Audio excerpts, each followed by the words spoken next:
Hello again, and welcome back to another episode of Adventures in Book Hunting. Um, as you saw from the thumbnail, today I got a huge haul. I had an opportunity to get a huge haul of books, some really interesting stuff, some really unique stuff.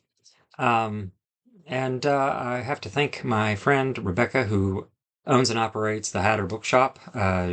She put me on to a lead of a charitable organization in a nearby community that was having a book giveaway.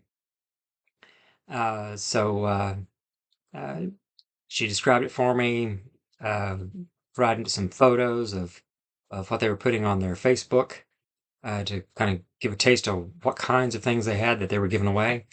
And the way they had these books stored, it's hard to tell really what was there.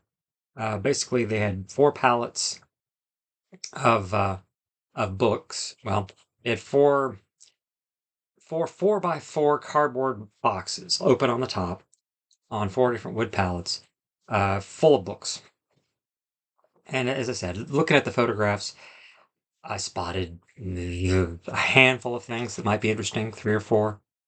Um, and then she'd let me know that apparently this was Saturday afternoon that she told me about it. Found out that they had been doing this book giveaway all weekend. So I'd already missed Friday, pretty much missed Saturday, didn't have a chance to go Saturday. And the last day was going to be today, Sunday. So, made arrangements to go. Got there shortly after they opened for the day. Uh, was very, very privileged to have my daughter go along with me. She did some hunting with me. In fact, trying to think, certainly our first joint book hunt, and maybe the first joint book hunt that I've documented here on the channel. But in any event, it was an interesting book hunting experience because, like I say, when we arrived, no one, the volunteers were there, no other book hunters were there. Um, they had several long tables where some books had been taken out and kind of spread out on these tables. Uh, but for most of this hunt, we were bending over into these huge 4x4 cube cardboard boxes, just digging through, sorting, moving around, making piles on one side of the box so you get to what was on the other. Like I say, a lot of work, but turned out that it was very productive. And like I say, got some really unique stuff. Just wanted to quickly share what I got out of it. My daughter got 14 books that she got sorting through. And I think, here's the stack over here we're going to be going through. Most of them, I got a couple in front of me. But I think 55 individual books, maybe 56, and then I think 4 of them are duplicates. I got 4 copies of one particular book, and if I'm thinking right, 52 individual titles. If you want, count along and see what we got. Without further ado, we'll start going over the books. And I've got one that's oversized. Most are standard hardback or trade back or even mass market paperback size. Had a couple that had one that was different format and then one was a little more, so I'm going to do those first. And the first one I got was something very odd, and I grabbed it because it was, I thought, unusual, and I thought, well, it might be worth a little bit of money. And it is this. It is Brooks Brothers, Generations of Style. And it's probably going to be hard to see, but you can see this is a pinstripe suit pattern. And looking inside the book, it says, this pattern is a Brooks Brothers design. What do they call it? A classic pinstripe from the Loro Piana collection. So anyway, they used, yeah, that's much better. Fabric from the suit as the binding, well, for the cover for the binding. And it has that kind of texture too, like a cloth texture. This is the only one of the books that I've done any research on, and it looks like it's selling in several venues for around $30 used, and so I'm glad I picked it up. But basically, in leafing through it, it is the history of the Brooks Brothers suit. You know, starting off in the early days, all the way through. Oh, and as you can see, it has a built-in marker, bookmark. Also, I think, yeah, just some really interesting stuff about the suits. Let's see, advertisements throughout time. This is from the 1970s. Anyway, like I say, nifty little book. I'm gonna donate it. I would imagine Hatter will probably take it because they can. This is what we call a listable book, and put it out there and hopefully be able to sell it. Uh, Second book that was a little oversized was a cookbook, and it's an Ina Garten, Cook Like a Pro. Um, you could pile cookbooks in general up on a shelf and never sell any. Although celebrity cookbooks, we have a market. Ina Garten has fans, and they're gonna want to buy her books. Love to see celebrity cookbooks.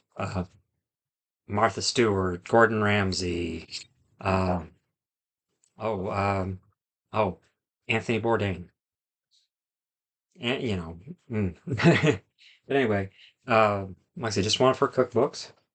Let's get into the rest of the pile. Um, Categorically, what I mostly found and what I selected out, there was a lot of general fiction that I wasn't familiar with, a lot of authors that I just didn't recognize, and even though it's free still has its limits. But I got some fiction. Um, a lot of what I got is nonfiction, sociology, history, quite a bit of biography. Um, but let's just start going through it. Uh, Got this one of my favorite authors. If you're um, a regular viewer of the channel, you know that Eric Larson is one of my favorite nonfiction writers. Writes history that reads like a novel, and this is his book, In the Garden of Beasts, about the first ambassador to Nazi Germany, Ambassador William Dodd, and just a really riveting read. Um, I've recommended it to many people. I've talked several people into reading it. Anyway, a nice copy. Most of these books, I think you characterize as new. At least they've never been sold retail, straight from the publisher and like donated.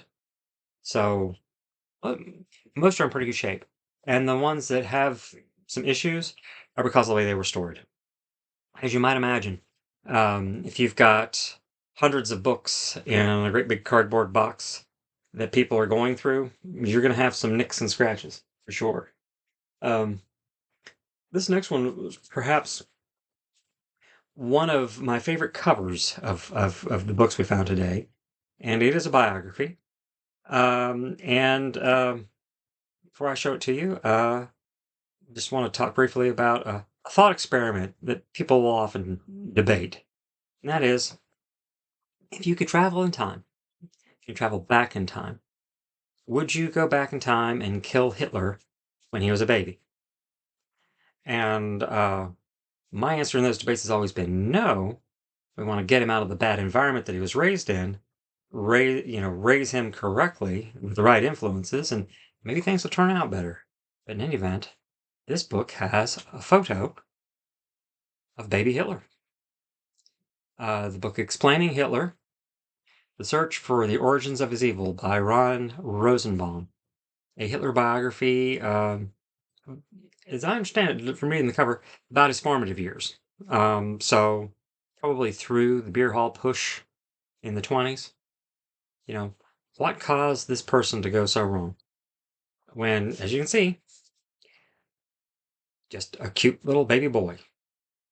Gone, as we all know historically, horribly wrong. Anyway, but yeah, as soon as I saw that, I thought of that thought experiment. All right, let's grab some little things.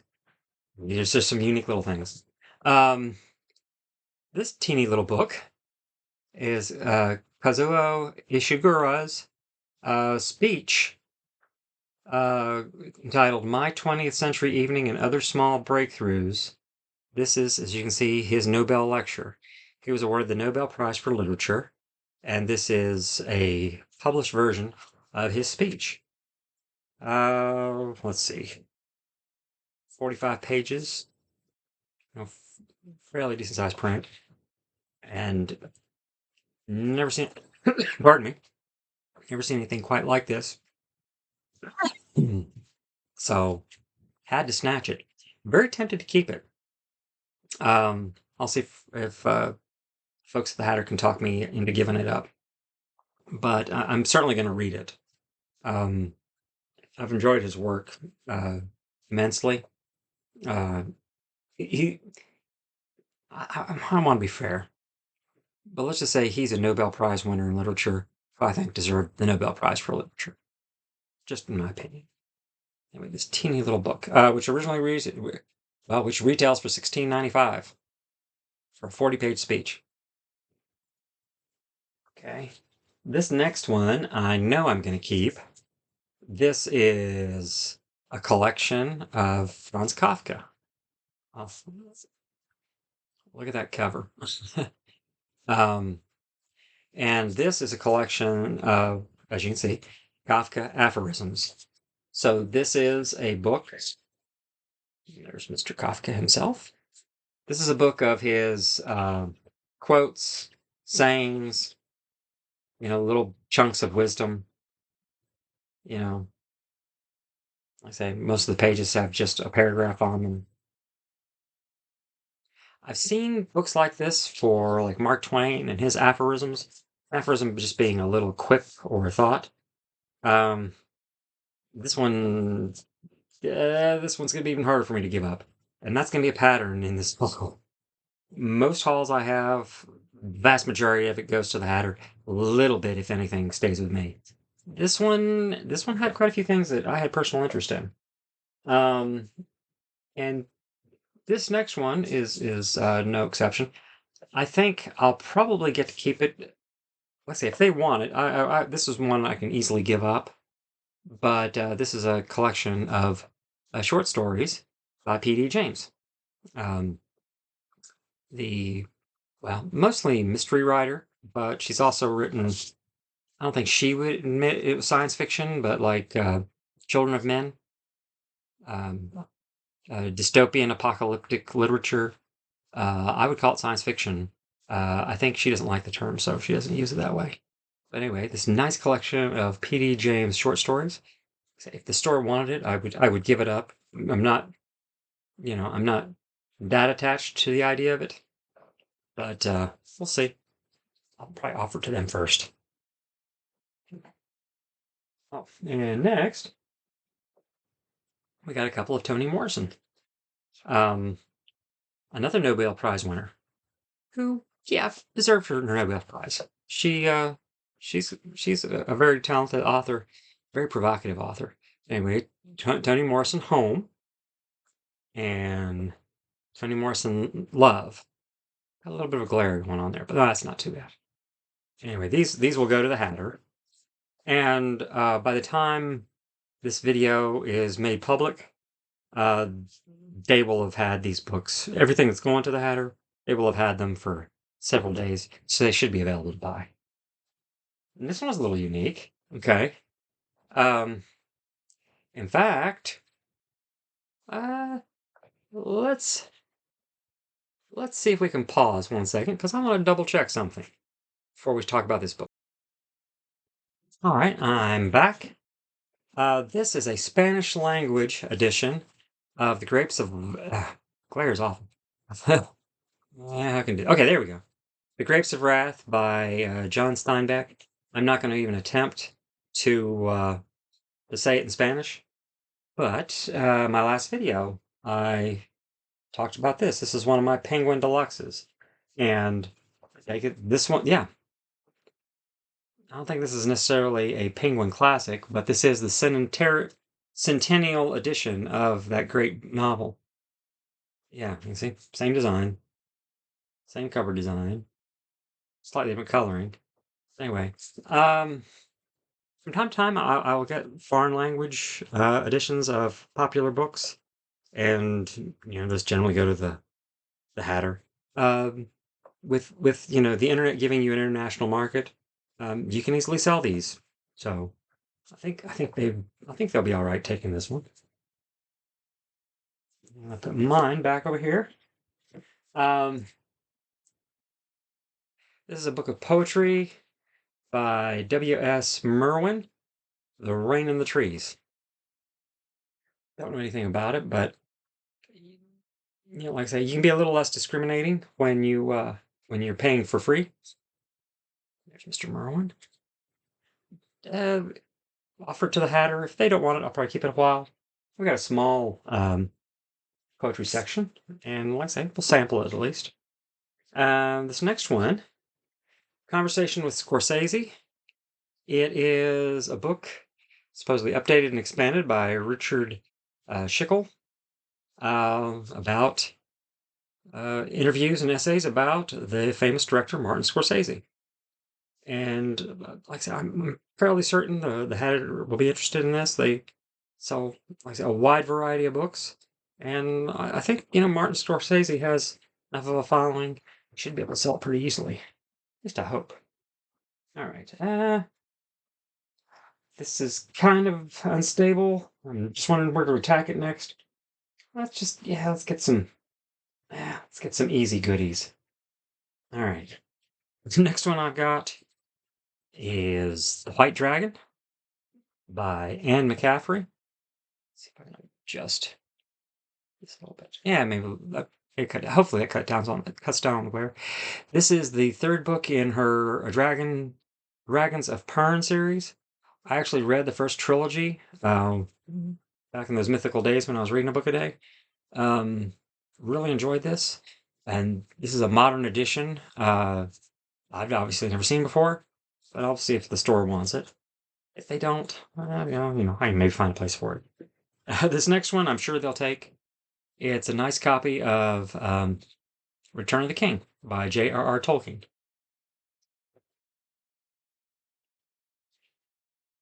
Okay, let's get another one that I'm sure they will take, and I'm sure I will have no problem giving away. Diana Gabaldon's "Written in My Own Heart's Blood," which I believe, if I'm not mistaken, is part of the Outlander series. Pretty good shape. So that one I'm sure that they would love to have. So that's where it's going to go. I've got a copy of Outlander, but haven't gotten around to reading it. Okay, let's get some off of this stack. If I do this gradually, maybe I won't have an avalanche. All right. I got this because it's Star Wars. Ugh, sorry for the blasphemy. Star Wars. Star Wars novels. Star Wars Battlefront 2 Inferno Squad. Part of their extended universe stuff. Until they tell me different, if I can find Star Wars stuff in good condition, I'd grab it and bring it. Especially it's free. Oh, a show tie-in for a show that's not been around in a while, but I've heard some rumblings that it might be in the works for revival, and that is a Babylon 5 novel. Used to watch the show. Bruce Boxleitner was the star of the show. This next one I got because of who the author is. This is a book entitled Armada by Ernest Cline, the author of Ready Player One. And it looks like it's got a virtual reality thing. Grabbed it just for that reason. It's Ernest Cline. Hopefully he has some fans who'd be interested in this book. I'd never heard of it before. This is a classic of modern mainstream literature. John Updike's Rabbit Rodeau, or Redux. French ain't my thing. But anyway, it was in reasonably good shape. So I went ahead and snagged it. Like I say, once again, you don't have you can be less choosy for free. All right. Next book is Victor. We're getting into some history, and I have quite a bit of history here. Victoria's Century: The United Kingdom from 1800 to 1906 by David Cannadine. Pretty hefty one volume history of Great Britain and the British Empire from the Regency through just after, well, almost to the Edwardian era. I think it would cover. Yeah, and there it is on the spine. The United Kingdom, 1800 to 1906. Right. Let's get a couple that I'm going to probably keep. Okay. Um, let's see. What Nietzsche Really Said by Robert Solomon and Kathleen Higgins. A book analyzing Friedrich Nietzsche's thought and philosophy. Okay, this one's tempting, but if the Hatter wants it, I'll just take this in the next haul. And another one that I'm probably going to keep at least for a little while, The Dante Chamber by Matthew Pearl. Apparently a sequel to Dante Club. I have the Dante Club, and I started to read it, so might keep this one for me. Either that or give the store both of those books. One way or the other. But Nietzsche. All right. All right.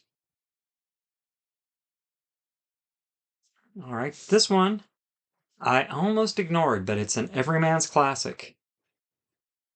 It's called Stories of Motherhood, an anthology of short works. But that's what the naked hardcover looks like. This is what everyman's stuff looks like. They all have covers similar, different colors, but same kind of design scheme. I've got quite a few over in a shelf off to my left, probably your right on the video. Once again, I don't know. I'm gonna ask if they want it. I'll give them a chance to turn it down before I keep it. Let's see. Oh, uh, Spy of the First Person. Fiction by Sam Shepard. I'm wondering if Sam Shepard's so popular enough for a modern audience. There's Mr. Shepard. One time very prolific and popular author, and he's always been a writer. Anyway, it's a novel of his, so I'm gonna donate it. I'm not. Well, I'm trying to think. I don't think I've read any of his stuff. Seen plenty of the movies though.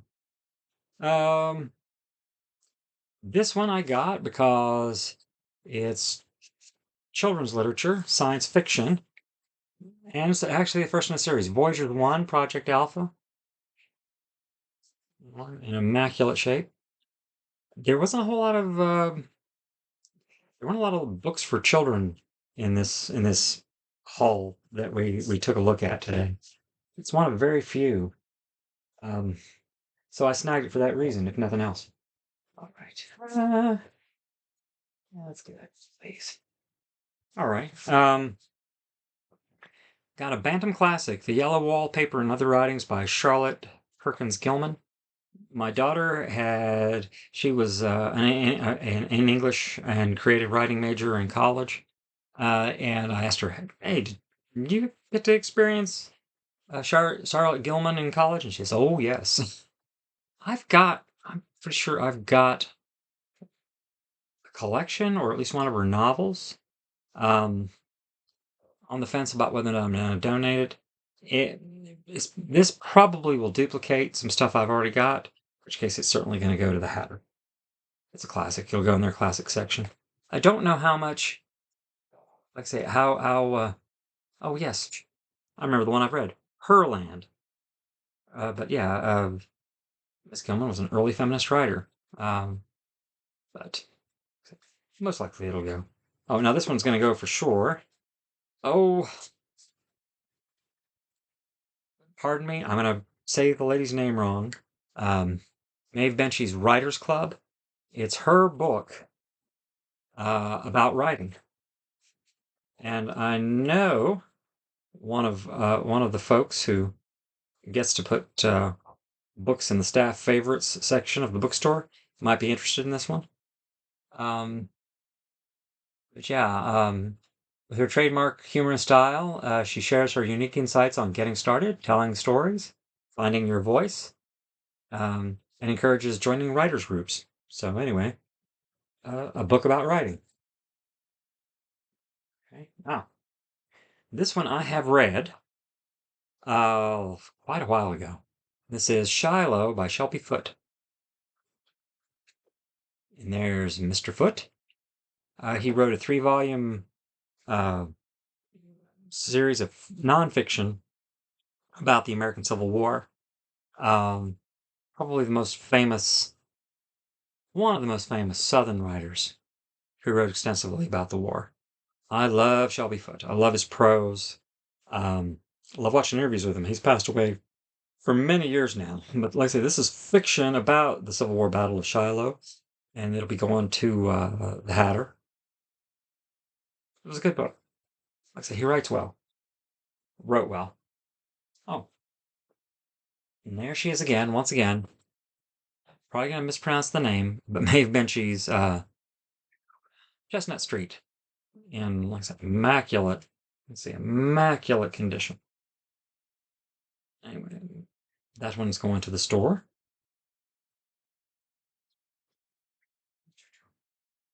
Do some big ones.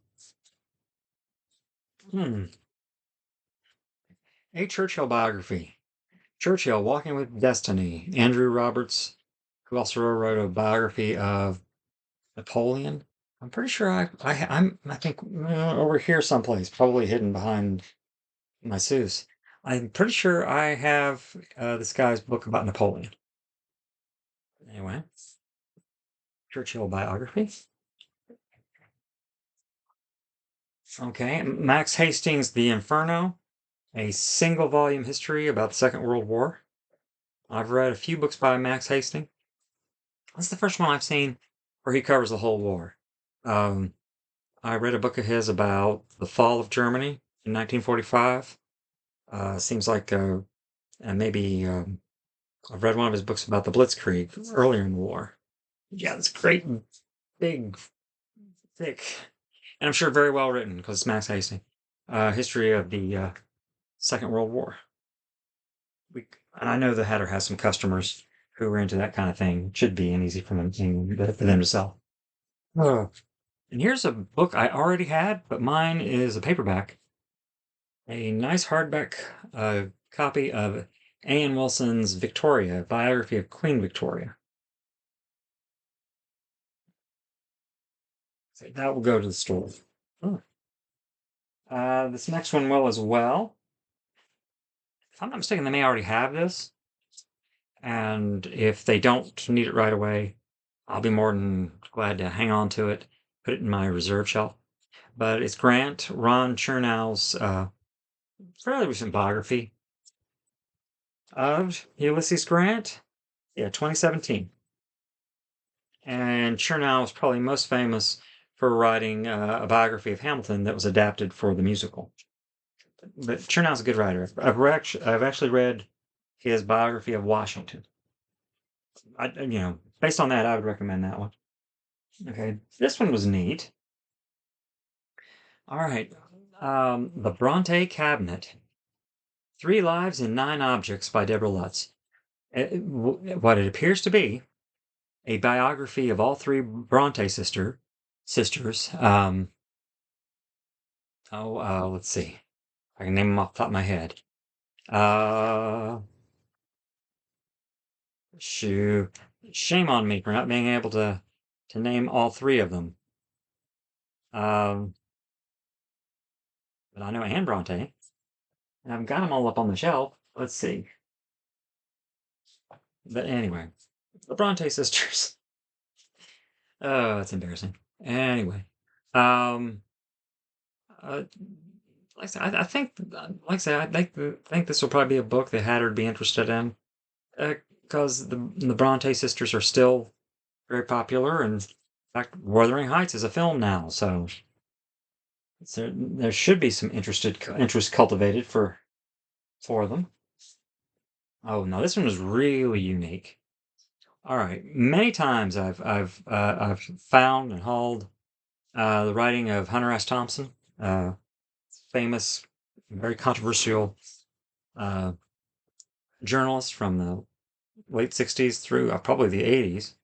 Um, this, however, is a memoir of his son, uh, Juan F. Thompson. I'm assuming that's Juan. And there's Hunter. His memoir of what his father was like. So I'm thinking that the folks who come in and buy the Hunter S. Thompson stuff might be interested in this biography. Hunter Thompson wrote very interesting stuff. Like I say, it was very controversial. Pioneered a journalistic movement called Gonzo journalism. You'd make yourself part of the story. He joined the Hells Angels so he could write about the Hells Angels, that kind of thing. Oh. And of course, once again, my daughter was with me on this hunt, and I found this book and held it up and said, "Do you think people will be interested in this?" And she says, "Yeah, people will be interested in this." I trust her judgment and taste, so I snagged it. This is Waxing On, The Karate Kid and Me, Ralph Macchio, Ralph Macchio memoir. And I thought, well, the revival, well, the series, the revival of the Karate Kid franchise in recent years. I thought, yeah, somebody will want to buy this. Like I say, I enjoyed the first season of it, and of course saw all the movies as they came out long, long, long ago. All right, what's up next? Okay. Oh, I'm hoping I can talk him into taking this.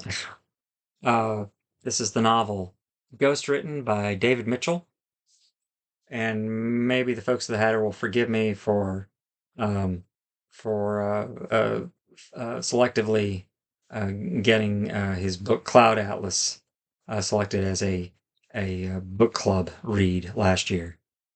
I still like David Mitchell. Cloud Atlas is different than a lot of his other stuff because of the interconnected plot lines. Wasn't familiar with this one, but anyway, novel by David Mitchell. Hopefully they'll take it, and if not, I'll keep it. Um, okay, and another Nobel Prize winner, Alice Munro, and once again another novel that I've never heard of. Familiar with some of the Alice Munro stuff. This is Dear Life, which apparently also won the Booker. Like I say, but it's lost on me. But you'll find most of the fiction I got are from people like that. She's like the third Pulitzer Prize winner in this hall.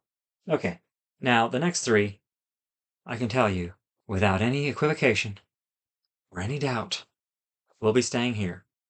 In fact, they will be going right back in here.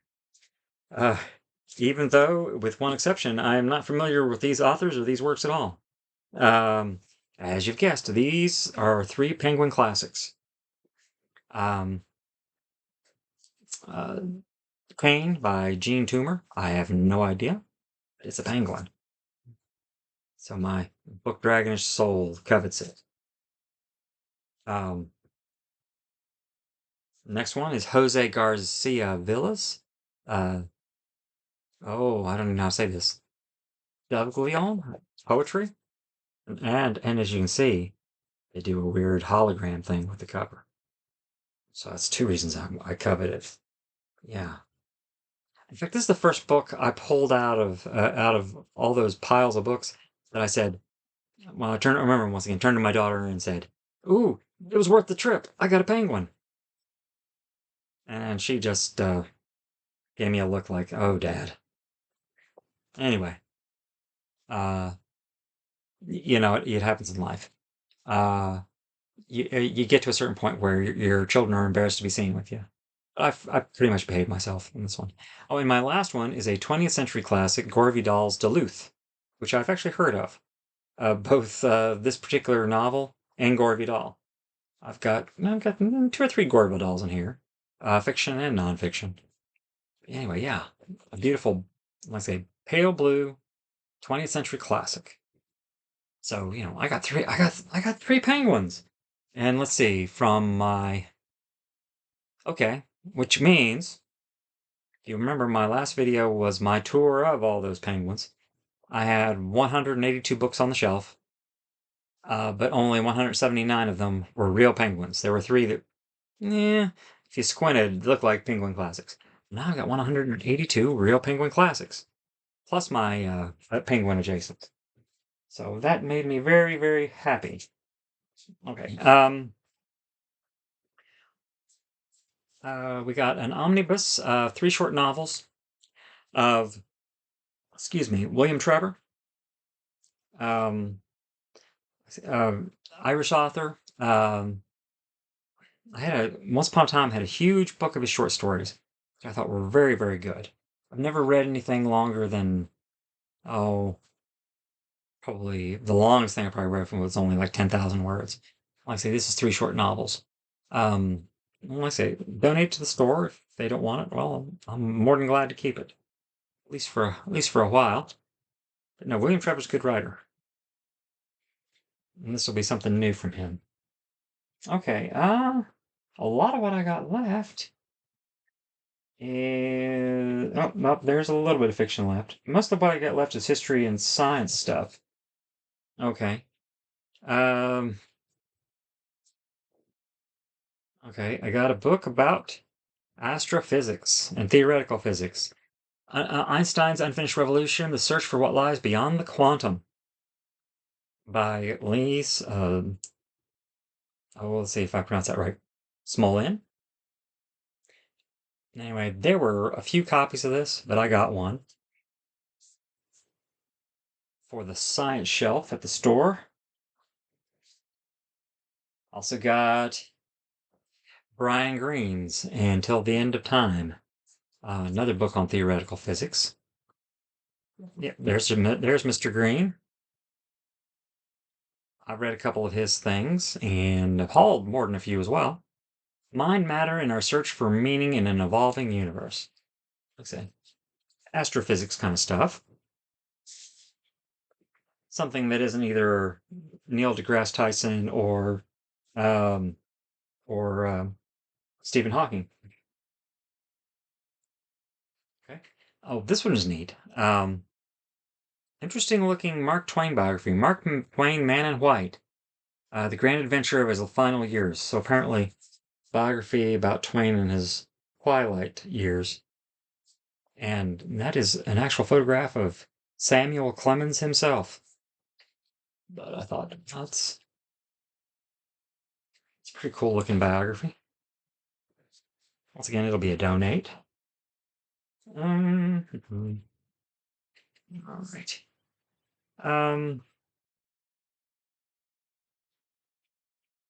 Neil Ferguson, fairly famous British writer.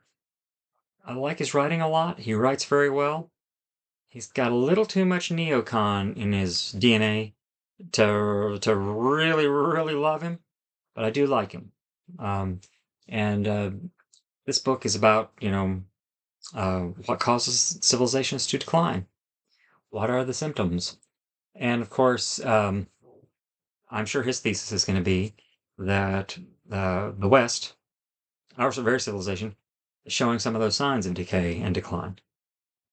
Anyway, very interesting writer.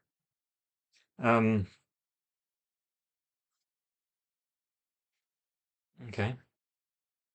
Let's see. John Lewis Gaddis, winner of the Pulitzer Prize on Grand Strategy. Book about leadership and both political and military. In fact, you've got some Greek fellows casting lots right there. Yeah, very popular professor at Yale.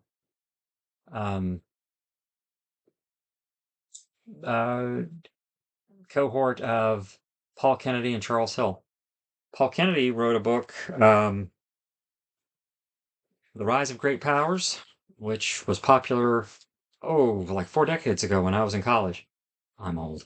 Um, I know of John Lewis Gaddis. Don't know that I've ever read any of his stuff, but if he's as good as Paul Kennedy, or even, close, I think he would be good. All right. Uh, this I got kind of wobbly. This needs to get flattened out. But this is the one I bought for its cover, even more so than Baby Hitler. Playing the Witch Card, a novel. Um, YA fantasy, but like YA, like modern or urban fantasy. I thought, I'll give it a try.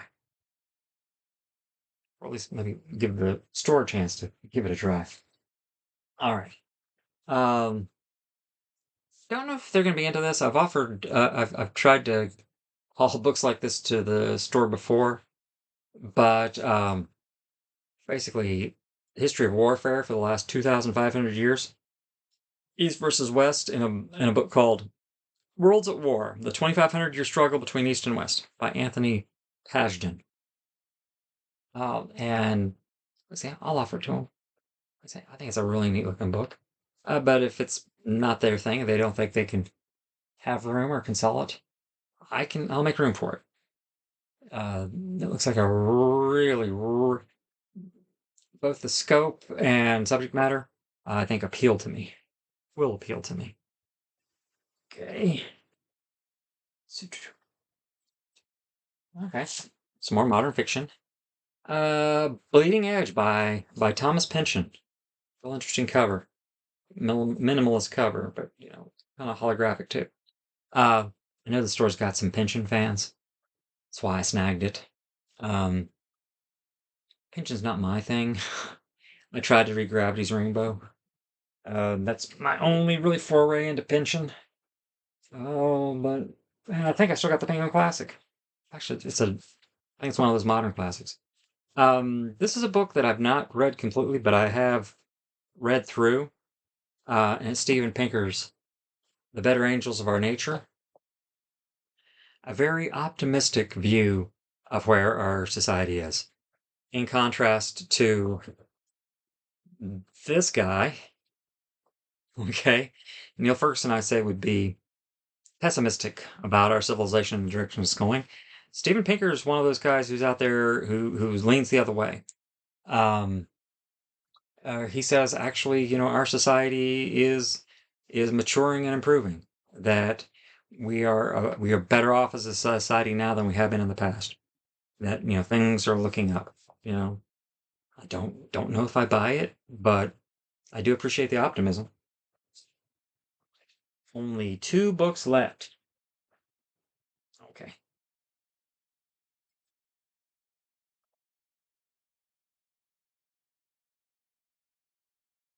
Other Lands. From what I just like perusing the cover and the inside copy, um, The Lands is a journey through Earth's extinct worlds. So it's like paleontology, and that sort of thing. I forget the name of that species, but yeah, extinct birds, extinct environments. Um, yes, in Other Lands, Thomas Halliday, the author, makes 16 fossil sites reaching back 550 million years burst to life on this page. So, it's dinosaurs. Who doesn't like dinosaurs? Anyway, wow, and with tons of footnotes, endnotes. What was I saying? Looked interesting to me. And the last book, a book I know the store's had before, and I think it's had some success in selling. And that is The Coddle, and it's actually a very good book. The Coddling of the American Mind: How Good Intentions and Bad Ideas Are Setting Up a Generation for Failure. Greg Lukianoff, and of course the famous Jonathan Haidt. Basically saying that the way we've raised, let's say I'm a Generation X, basically the way that the millennials and Generation Z after them have been raised in an environment that was the thesis is that those generations have been raised in an environment that's far too protective, that those generations haven't had a chance to learn how to deal with pain, failure, danger, and that we've done them a great disservice by overprotecting them. Like I say, that's the thesis. Well written, and like I say, a pretty good read. And I got 4 copies of this. I have a trade paperback, which I will keep for me, and the store can have as many of these other 3 as they want. And with that, I think that's the last one. Great haul. Like I say, it was extra fun to get to go with my daughter. Like I said, and to my knowledge, my first real joint book hunt, really ever. Even back when I was just hunting for myself, it was for me. I don't ever remember having somebody tag along, that you like. And as I've alluded, as we're going through these boxes, she'd show me things, I'd show her things. What do you think about this? Have you read this? Are you familiar with this? Anyway, and she got a few books for herself too. Of course, she was just hunting for herself, so she only got 16 books. And if I look through these, I probably got about that many for me too, or at least ones that I want to keep, just for me. At any event, if you're still here with me at the end, just to recap, a couple lessons for book hunters. Once again, this is a hunt that happened because because of connections with friends who are paying attention to their social media. If you're gonna be a book hunter, cultivate your social media, your Facebook, your Instagram, X if you use it.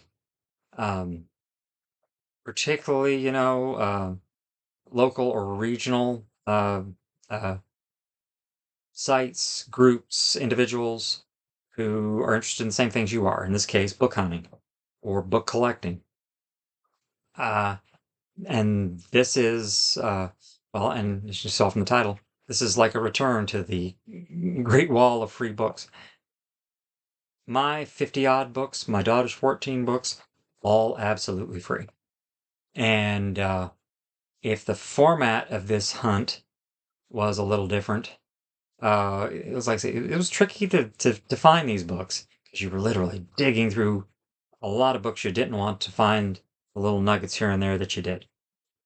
But no, still great fun. Once again, even better because my daughter was there with me.